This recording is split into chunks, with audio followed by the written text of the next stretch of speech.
আমরা বলছি আমরা সেই তরুণরা যারা গণ অভ্যুত্থান করেছিলাম, আমরা সেই তরুণেরা যারা ফ্যাসিবাদের বিরুদ্ধে নিজের বুক চিতিয়ে লড়াই করেছিলাম, আমরা সেই তরুণেরা যারা আবারও এসেছি আপনার কাছে, আবারও এসেছি নতুন দেশ গড়ার আহ্বান নিয়ে। আমরা সেই তরুণেরা যারা কখনো আপোষ করিনি, যারা কখনো লোভ করিনি। আমরা সর্বদা দেশের মানুষের জন্য, আপনার অধিকারের জন্য আমরা কাজ করেছি, আমরা সামনেও কাজ করে যেতে চাই। আমরা চাই আপনারা আমাদের উপরে গণ অভ্যুত্থানের সময় যে আস্থা রেখেছিলেন, আপনারা আমাদের উপর আবারও আস্থা রাখুন। গত 54 বছরের বাংলাদেশ আমরা দেখেছি, গত 16 বছরের ফ্যাসিস্ট সময়ের বাংলাদেশ আমরা দেখেছি। আপনারা সকল রাজনৈতিক দলকে আপনাদের দেখা হয়েছে। এই নতুন তরুণ নেতৃত্ব, বিকল্প নেতৃত্ব তৈরি হয়েছে যারা আপনার কথা বলতে চায়, বাংলাদেশকে বিশ্বের বুকে শক্তিশালী রাষ্ট্র হিসেবে গড়ে তুলতে চায়। এখন আপনাদের সামনে সুযোগ এসেছে নতুন একটি শক্তির উত্থান ঘটাতে। আমরা চাই আপনারা আমরা মিলে ঐক্যবদ্ধভাবে এই দেশটাকে গড়ে তুলব। গত 16 বছরের যেই ফ্যাসিজম, যেই স্বৈরাচার, আমরা চাই আগামীর বাংলাদেশে নতুন করে কোনো স্বৈরাচার যাতে না হতে পারে। আগামীর বাংলাদেশে আপনার আমার কথা বলার অধিকার থাকবে, আপনার আবার ভাত কাপড়ের অধিকার থাকবে। বাংলাদেশে কোনো দুর্নীতি থাকবে না, বাংলাদেশে কোনো বৈষম্য থাকবে না। মেধা ও যোগ্যতার ভিত্তিতে সবাই চাকরি পাবে, এরকম একটা প্রত্যাশা নিয়ে আমরা জাতীয় নাগরিক পার্টি কাজ করে যাচ্ছি। আমরা নড়াইলে এসেছি। আমরা জানি নড়াইল অনেক ঐতিহ্যবাহী, অনেক দৃষ্টিনন্দন একটি এলাকা।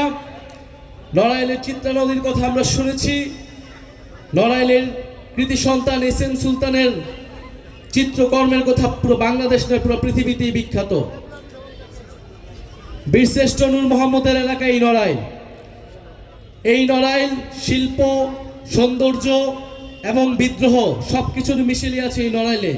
কিন্তু আমরা তারপরেও দেখতে পাই নড়াইলে নানা অব্যবস্থাপনা, নড়াইলের রাস্তাঘাট থেকে শুরু করে নড়াইলে চাঁদাবাজ, সন্ত্রাস, নানা ধরনের সমস্যায় জর্জরিত নড়াইলের এলাকার বাসিন্দারা। আমরা আপনাদের এলাকার সেই সমস্যা দূর করতে চাই।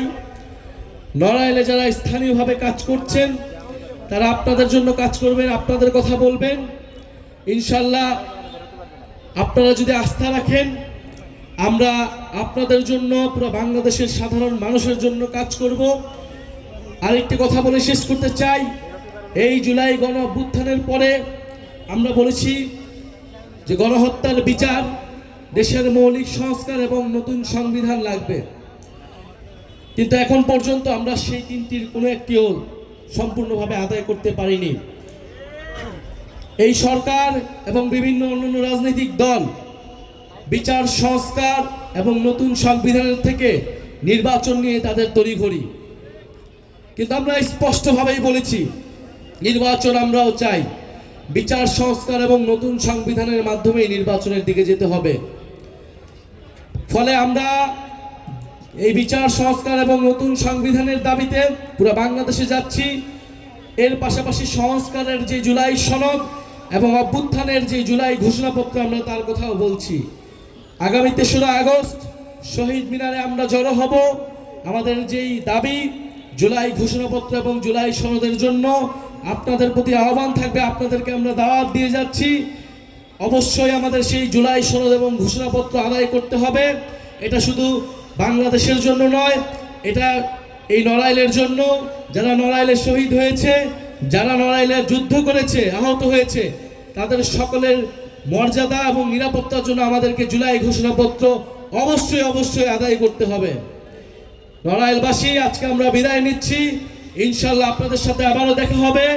আপনারা জাতীয় নাগরিক পার্টির সাথে থাকবেন, অভ্যুত্থানকারী ছাত্র জনতার সাথে থাকবেন এবং যে নতুন বাংলাদেশের আকাঙ্ক্ষা নিয়ে আমরা কাজ করছি